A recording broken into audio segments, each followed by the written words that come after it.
Magandang araw po muli sa inyo lahat. Ako po si Christian Esguera and welcome po sa ating second of our doubleheader ngayong araw. Today is May 17, 2025.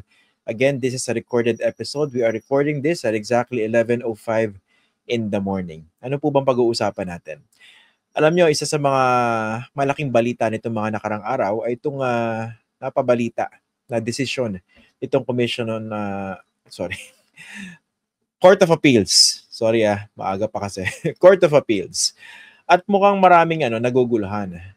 Na-reverse ba yung acquittal dito kay Leila de Lima? Kasi tatlo po yung drug cases na isinampa sa kanya under the Duterte administration at malinis po siya ron sa tatlong kaso na yon. Acquitted, napawalan sala, naibasura yung mga kaso na yon. Pero merong isang Court of Appeals decision at maraming nalilito. Ibig sabihin ba nun nire-reverse yung ruling ng isang local court dun sa isa sa tatlong drug cases laban dito kay Leila de Lima o hindi naman? So yan po yung lilinawin natin. We'll hear straight from the lawyer of former Senator and now incoming Congresswoman Leila de Lima. Magandang araw, Christian. It's good to be back. Yeah, magandang araw, Attorney Dino. Nice to have you here again dito sa Facts First. Una, pag-usapan nga natin itong ruling ng Court of Appeals. Marami kasi naguguluhan. Ano ba talaga yung epekto nitong ruling ng Court of Appeals? Well, ayos lang maguluhan kasi naguluhan din kami nung una. Bakit? Because this decision is unprecedented. No? Una sa lahat, kailangan nating alalahanin na when there is already an acquittal in the regional trial court, no, it is always the case that hindi na yan pwede iakyat sa mas mataas na korte without violating the constitutional prescription against double jeopardy. Kaya kami nung una pa lamang ay nagulat na inaakyat ito sa Supreme Court, no? Sa Court of Appeals na through a petition for certiorari. Yung certiorari kasi sinasabi there is a grave abuse of discretion amounting to lack or excess of jurisdiction. Pag sinabi mong grave abuse of discretion, ang ibig sabihin nun, napakataas na standard yan. Ibig sabihin, pwede mo sabihin, pinapakulong kita kasi pangit ka. Grave abuse of discretion yon. Walang basis. Of jurisdiction. Hindi lang walang basis. Actually, minsan nga, error. Hindi mo pwede sabihin grave abuse of discretion. Nagkamali, pero hindi, the writ of certiorari will not lie because it's not grave abuse of discretion. It's a mere error. No? So, ibig sabihin, napakataas ng threshold when you say grave abuse of discretion. Having said that, at sinabi nila ngayon na certiorari sila, ang ina-ascribe nila, grave abuse of discretion. No? Okay, so, syempre, nagsagutan. No? Pagbalik nung nagsagutan kami sa Court of Appeals, yun nga, lumabas tong desisyon na to. Anong nakalagay sa desisyon? Ang nakalagay sa desisyon, null and void daw yung desisyon. Okay? So, syempre, una mong maiisip, null and void yung desisyon, hindi na-reverse ba yung acquittal? Pero kasi sa isang desisyon, may difference yung opinion section at yung dispositive portion. No? Yung dulo. Dito, yung dulo. Dito, parang ang sinabi is, maling-mali yung pagkasulat ng opinion portion. Pero wala dun sa desisyon ng Court of Appeals na sinasabi na mali yung acquittal. Hindi rin sinasabi na hindi dapat inacquit si Leila de Lima. Hindi rin sinabi na mali yung, totally mali yung reasoning ng judge. Anong sinabi? Ang sinabi, parang hindi ko nagustuhan yung the way na sinulat mo. At kailangan mo pang kompletuhin based on these guidelines. Kaya ngayon, ibabalik ko sa iyo para yung proceedings para magdesisyon ka ulit based on these guidelines. Ngayon, hindi sinabi doon na magkakaroon ulit ng proceedings para i-try si Leila de Lima. Hindi doon sinabi na si Leila de Lima ay hindi acquitted. Ibabalik para makapagdesisyon ulit yung judge based on the guidelines. So, sa aming palagay, nagkamali yung Court of Appeals. Bakit, no? Kasi hindi pa kami nakakita ng kahit anong desisyon na ang binabalik yung kaso because merong literary criticism, di ba? Yung parang ayaw ko yung pagkasulat, no? So yun tingin namin, we think that it is a reversible error, no? Kasi parang ayaw yung pagkasulat, no? Nung tiningnan naman namin, syempre binalikan namin yung desisyon ng Regional Trial Court. Ang sabi naman ng Regional Trial Court, merong recantation. Star witness ito, si Rafael Ragos. Siya yung nagsabi na dinala niya yung pera, kaya daw there's a conspiracy to commit drug trading dahil proof beyond reasonable doubt ang kailangan dahil criminal case ito, may reasonable doubt. Ganun lang kasimple yung reasoning ni Regional Trial Court. Para sa amin, where is the grave abuse of discretion there? Because merong reasoning. Hindi nga mali yung reasoning, tama nga yung reasoning. Ang ginagawa ang sabi ng Court of Appeals, pinapakompleto niya lang. Sinasabi niya na kailangan mo sabihin kung ano ba yung testimonya exactly ni Ragos at bakit siya relevant sa elements ng crime ng case. Now, I understand that is a little bit, it makes it a little bit even more logical.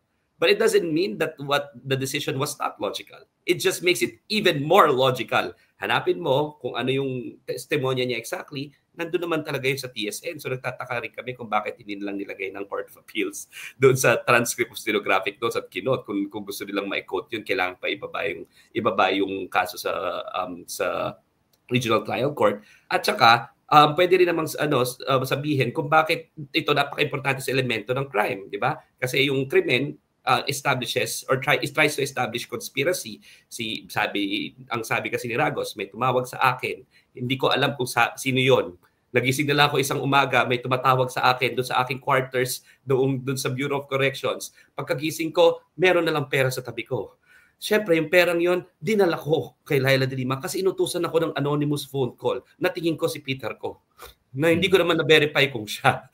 Tapos, dati siyang NBI Assistant Director tapos dati Bucor Chief. Tapos, dinala ko yung pera mismo kay Laila de Lima. Diba? The story in itself is already incredible. But, that is the only link, supposedly in that case, as to why Laila de Lima was part of a so-called drug trade. Diba? Pero sinabi ni Ragos, ang sabi ni Ragos sa witness stand, after 2.5 hours of being grilled by the prosecution, nagsinungaling ako, gumawa ako ng kwento kasi tinakot ang aking pamilya ko, umiyak pa nga siya. Nag-sorry pa siya kay ma'am. At hindi siya consistent siya dun sa sinabi niyang yon. Sa buong time na 2.5 hours, maraming members of prosecution na nandoon, grill talaga siya for 2.5 hours, recross sila, at nag-rebuttal witness pa nga ang estado, hindi natinag sa testimonya si Rafael Ragos na napilitan ako dahil tinakot ako, pati pamilya ko. Tandaan mo, ang konteksto nung sinabi niyang tinakot siya is that dito na yung malawakan yung patayan, ang estimate ng International Criminal Court, 12,000 to 30,000 ang pinatay ng mga time na yon. 66 na abogado ang kasama, 100 plus na minor de edad. So hindi unlikely yung takot niya. Kasi may basis yon. Pinapatay talaga yung mga tao at pinipersecute talaga yung mga tao. Pinakulong pa nga si Laila de Lima noong mga oras na yon. No? So malinaw sa amin na talagang may basis yung takot niya dahil nga marahas yung rehimen. So yun yung buong konteksto. So we don't think that there is a grave abuse of discretion where certiorari should have lied. That's the reason why we believe that this is a reversible error na nagkamali ang Court of Appeals, kaya kami magsasahain kami ng ang karampatang remedyo dyan. Okay. I-clarify ko lang, no? Kasi nakikita ko ginagamit din to for propaganda purposes sa mga kritiko ni Laila de Lima, in particular yung mga DDS. No? So linawin natin 2 points. Hindi magkakaroon ng retrial. Tama? Yun ang aming basa kasi walang nakalagay doon na magkakaroon. Hindi nakalagay na remanded for retrial. Ang sabi doon, remanded for further proceedings so that the judge can decide based on the guidelines set in this decision. So yung proceedings, hindi ibig sabihin retrial yan? Hindi retrial. Kasi paano mo pa i-retry? Nag-rest na yung, prosecution. Hindi naman sinabing hindi acquitted si Laila de Lima. Yung demurrer na grant na. Nag-demurrer evidence kami, nag-grant na. So ano pa yung further proceedings? Any promulgation of judgment na lang. Oo nga. At saka nga yung double jeopardy, na-acquit na eh. Na-acquit na eh. Paano yun, di ba? Ang hirap naman yata na na-acquit ka na, tapos paulit-ulit kang iti-try for the same facts, the same information, di ba? The same crime. Hindi pwede. Talagang it will run afoul to the constitutional proscription against double jeopardy. Number 2, meron din kumakalat na mga memes. No? Balik-kulungan daw si Laila de Lima. Just to set the record straight, in light of this Court of Appeals decision, balik kulungan ba si Leila de Lima o hindi? Dalawang bagay gusto kong sabihin dyan, no? I hate to disappoint them, pero yung mga nagsasabi kasi niyan, kahapon nakita ko si Salvador Panelo, bago ako interviewin si Harry Roque, nagsasalita diyan, no?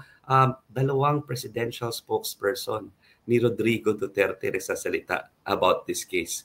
It only goes to show na napaka-interesado talaga ng mga Duterte kay Leila de Lima because Duterte authored the political persecution of Leila de Lima. And hanggang ngayon, hindi pa sila tumitigil. In fact, ang una nag-breakout ng news was Salvador Panelo. So minomonitor talaga nila itong kaso na to at hindi pa sila tumitigil. It also only goes to show, takot na takot ba sila kay Leila de Lima?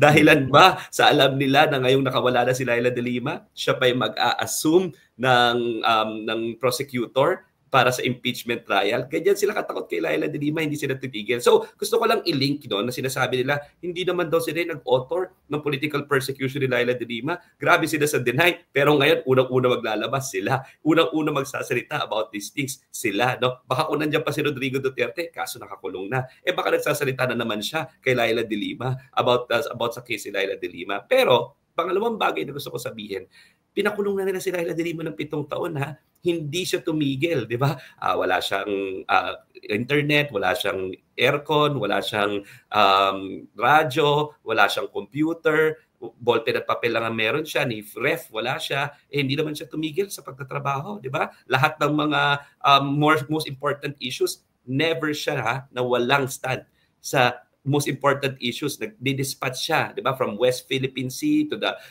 continuous murder to Farmally to everything, all relevant issues, hindi katulad ng ibang leaders na walang sasabihin. Si Leila de Lima, kahit nakakulong na, meron pa ring stand, maglalabas ng handwritten dispatches, nakapagsulat pa rin ng most important laws, katulad ng Four Peace Act, di ba? Ito, United Nations na mismo nagsabi na ang daming na-alleviate from poverty dito sa conditional cash transfer. Hindi ito ayuda na pinamimigay na lang for political considerations. Conditional cash transfer ito, na sinusuportahan ng community-based monitoring system na batas din para makita kung ano talagang datos from the ground. Kasama dito ang Senior Citizen Commission Act, kasama dito ang Magna Carta of the Poor, principal author si Leila de Lima from jail. Ano ko lang gusto ko sabihin? Ang gusto ko sabihin, siguro naman itong mga Duterte supporters na ito at diehard Duterte supporters natuto na. Hindi nyo mapipigilan si Leila de Lima. Ipinakulong nyo na nga, 7 years sa jail, hindi natinag, ngayon pang nakawala, di ba? So hindi siya na-antig dito, no? So hindi siya babalik sa kulungan. At lalong-lalo, pag si Leila de Lima, ginaganyan nyo, pinipersecute nyo, lalong-lalo siyang hindi titigil. Kasi ginagawa nyo ng mali, eh. Leila de Lima will always fight against anything that is wrong. And pag ginagawa nyo siya ng mali, titindig siya lalo, ginaganahan siya lalo. Dapat by now, kilala na nila si Leila de Lima, di ba? Ano naman, tagal na nating magkakasama dito sa mga nagyayari sa politika. Every time na dinidiin nyo yung ale, lalo siya tumitibay. So sige, idiin nyo pa, i-persecute nyo pa, gumawa pa kayo ng mali para lalo kayong tugisin ng ale. Okay, sabi mo meron pa remedy yung inyong kampo dito sa decision ng Court of Appeals, no? Pero kung sakaling ang matuloy, yung pag-remand dito sa RTC, paano yung proseso nun? I-rewrite yung decision? Ganun ba yan? Alam mo, for how long? Actually, alam mo, pinag-uusapan namin kahapon ng legal team yan, no? Meron rin kaming option na hindi na mag-move ng motion for reconsideration, pero naghahanda kami ngayon, no? Nagpa-final decision pa kami sa aming consideration. Actually, pwedeng i-remand na lang sa regional trial court kasi hindi naman magbabaliktad yung judge kasi may constitutional prescription against double jeopardy. Halang naman sabihin niya, in-acquit ko na, i-convict ko pa. So actually pwedeng, okay, sige, para hindi na ito tumagal sa na umakyat hanggang Supreme Court o di ma-remand sa regional trial court, sulatin niyo yung decision, okay na kami. Kasi lahat naman nung nakasulat doon sa certiorari, nothing is against us. Nothing. Walang nakalagay doon na mali. Walang nakalagay doon na madedehado ulit si Leila de Lima. Ang parabang pinagalitan in terms of literary criticism is yung regional trial court judge. No? So, edi kung ibalik nila, ilagay ulit doon yung gustong makita ng Court of Appeals, tapos na tong issue na ito. So hindi makukulong si Laila de Lima, at saka ang consideration namin, pwede kaya actually hindi na kami kumilos kasi the Constitution is on our side, apart from the fact that the truth is on our side, and based on at least our analysis of the decision, para bagang wala namang prejudicial doon sa aming kliyente na si Laila de Lima. So yan, while we're preparing for motion for reconsideration right now, we're gonna decide with finality middle of next week kasi meron naman kaming sufficient time before yung maglapse yung period that we can file a motion for reconsideration, which is 15 days. Okay. Puntahan naman natin si Attorney Harry Roque. No? Magkakadikit kasi ito. No? Bago natin puntahan yung specifically yung arrest order galing sa isang local court dito kay Harry Roque in connection with this human trafficking case dahil dun sa kanyang links dito sa Pogo syndicates. Nabanggit mo, maraming kuda dito si Harry Roque patungkol dito sa CA ruling kay Laila de Lima. In the meantime, nag-a-apply siya ng asylum dyan sa the Netherlands. Sa tingin mo, makakatulong ba itong mga kanyang ginagawa? Given the fact na si Laila de Lima yung poster woman ng Duterte persecution. Tapos ngayon, si Harry Roque, nag-a-apply ng asylum, sinasabi naman niya, siya yung persecuted. What do you think? Mag-usap sila ni Salvador Panelo, pareho silang presidential spokesperson. Ang sabi ni Salvador Panelo, hindi siya politically persecuted at bumalik na lang daw siya. Dito lang yata ang first time in my life sasang-ayon kay Salvador Panelo na abogado naman siya, bakit hindi siya bumalik, no? Ang laki ng pinagkaiba nila, ni Laila de Lima.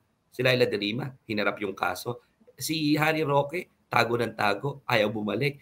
Alam mo, walang moral ascendancy si Harry Roque na pag-usapan ng mga legal processes. Pasensya na siya, pero sarili niyang university, sinuka siya. Sabi ng Executive Committee ng University of the Philippines, Harry Roque does not have a very good track record in defending and promoting human rights. Hindi naman ako yung nagsabi niyan. Ang nagsabi niyan, University of the Philippines Executive Committee. Sarili niyang alma mater. No? So, hindi talaga makakatulong itong mga guilty niya, lalong-lalo na meron na siyang warrant of arrest.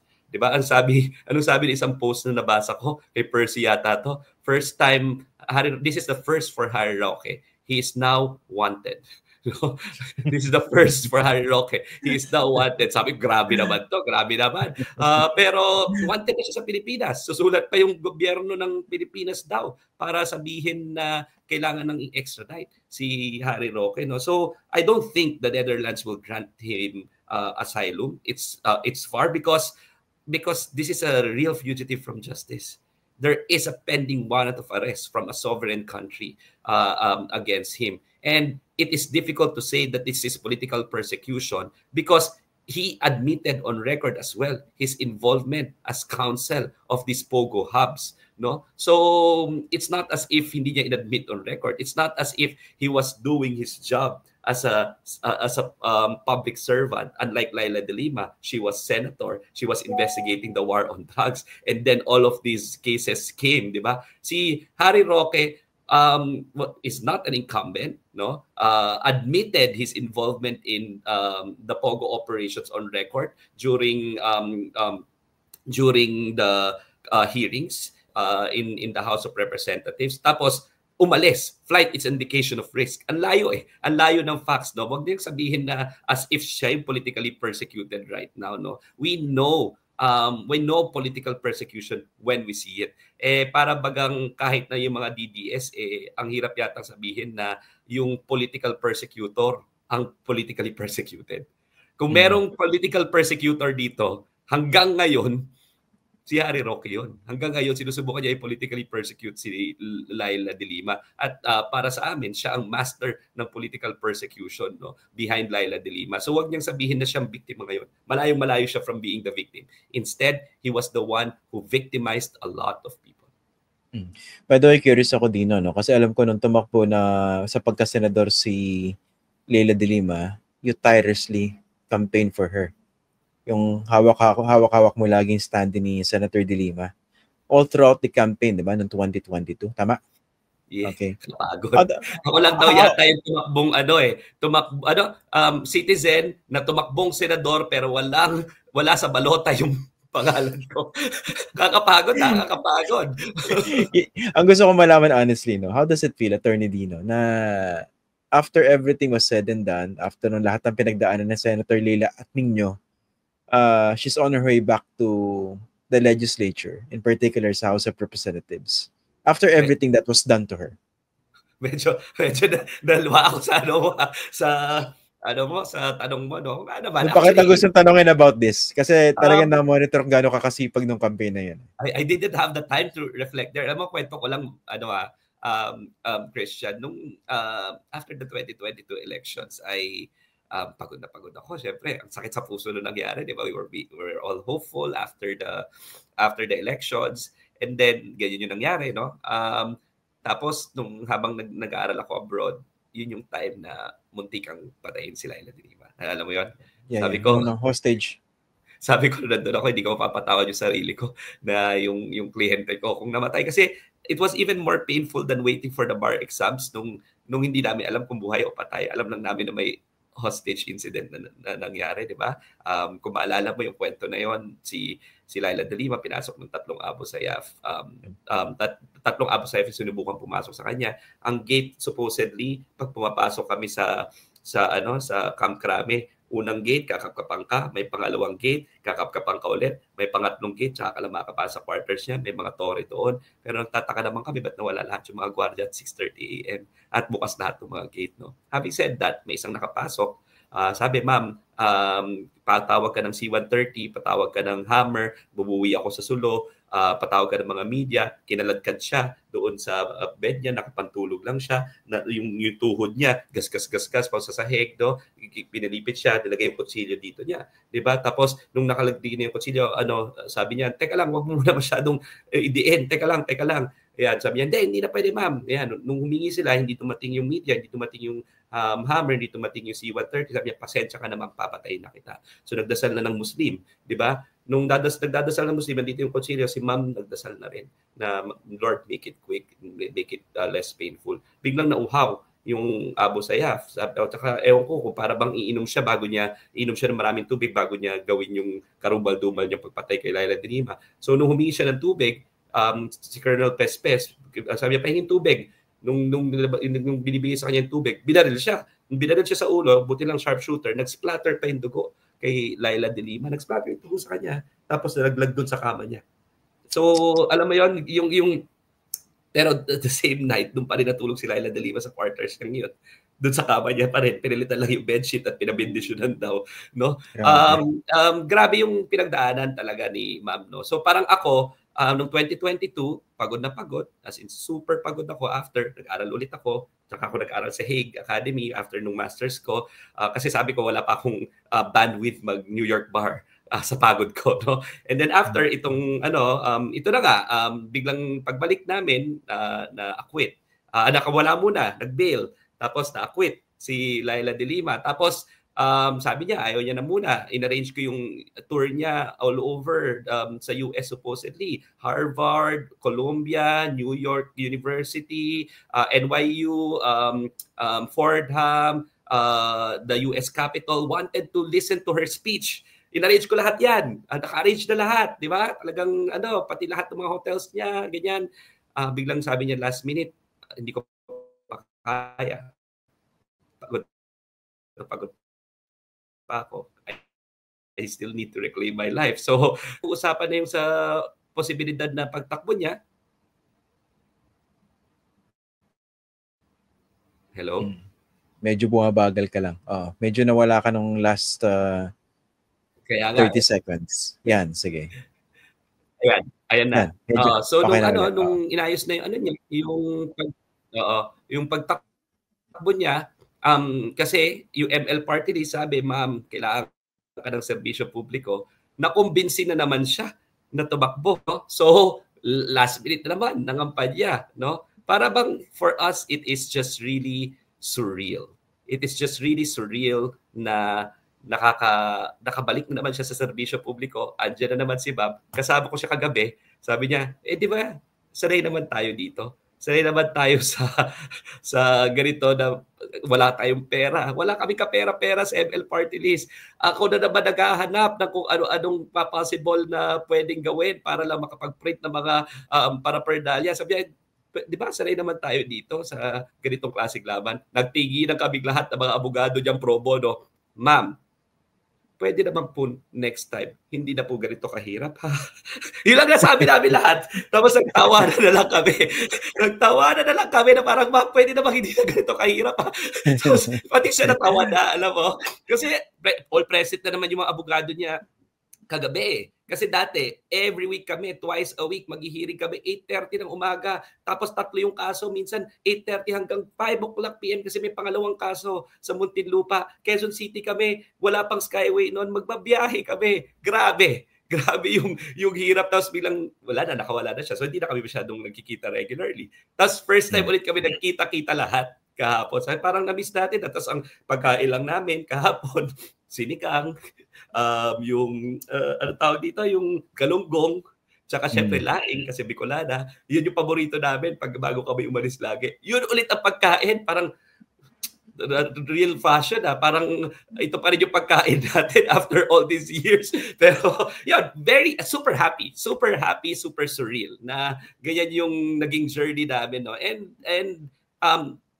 may time na hindi kami naniniwala na meron pa bang rule of law sa Pilipinas, pero we continued fighting, not because we believe na andyan naman yung rule of law and the law will be on our side, but rather ang lagi namin sinasabi is it is worth fighting for. The rule of law is worth fighting for. There might not be rule of law right now, but we have to be here for the long haul, and we have to go through the process because it's the only process we have. Even if we don't have faith in the process right now, even if the process is compromised, it is the only process we have. So sabi rin ni Leila de Lima, we have to go through the process because the process can only be strengthened if we participate properly instead of refusing to be a participant, diba? Kasi kung hindi, talaga mako-compromise yung institution. And then kung hindi namin alam kung kasi meron namang offer si Leila de Lima to go into asylum, ni-refuse niya. Bumalik pa nga siya sa Pilipinas. Nasa abroad na siya noon. Bumalik pa siya sa Pilipinas para harapin ito. Parang kami, ano bang ginagawa nito? Noong una. Pero siguro, mas may foresight siya kaysa sa amin na eventually things will go right. And eventually, ang laki rin ng natutunan natin. And I think, ang laki rin ng natutunan ng justice system in this case. Which is justice prevails, no? Well, maraming salamat, Attorney Dino, for joining us tonight, and congratulations sa inyo. Talaga nakita naman ng maraming tao kung gaano kahirap yung pinagdaanan ninyo. And fortunately, you got the result. Hindi lang dito sa election kundi dun sa gawa-gawang kaso laban kay Senator Leila. Maraming salamat, Attorney Dino. Tutuloy pa kasi syempre nagsisimula pa lang laban ni Leila de Lima sa Kongreso. So sana suportahan natin siya. Okay, sige po. Maraming salamat, Attorney Dino De Leon, for joining us tonight sa Facts First. Ayan, si Attorney Dino De Leon. Nakausap po natin, no? Thank you sa kanyang matyagang pagpapaliwanag.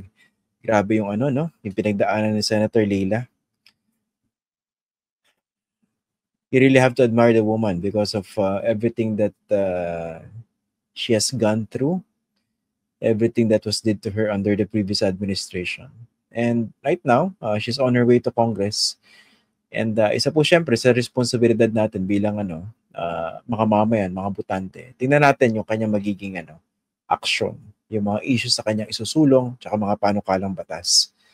Pero nga, in terms of strength of character, siguro bibihira yung mga ganyang tao, mga rare individuals, yung mga ganyang katulad ni former senator and now incoming Congresswoman Leila de Lima. Okay, yan na po muna. Maraming salamat po for joining us tonight. Pasensya na, wala po muna mga greetings ngayon dahil di sa recorded episode, pero babawi po tayo sa susunod na live episode natin. I hope you enjoyed our doubleheader tonight. Ako po si Christian Esguerra. Enjoy the rest of your weekend. Magandang gabi po.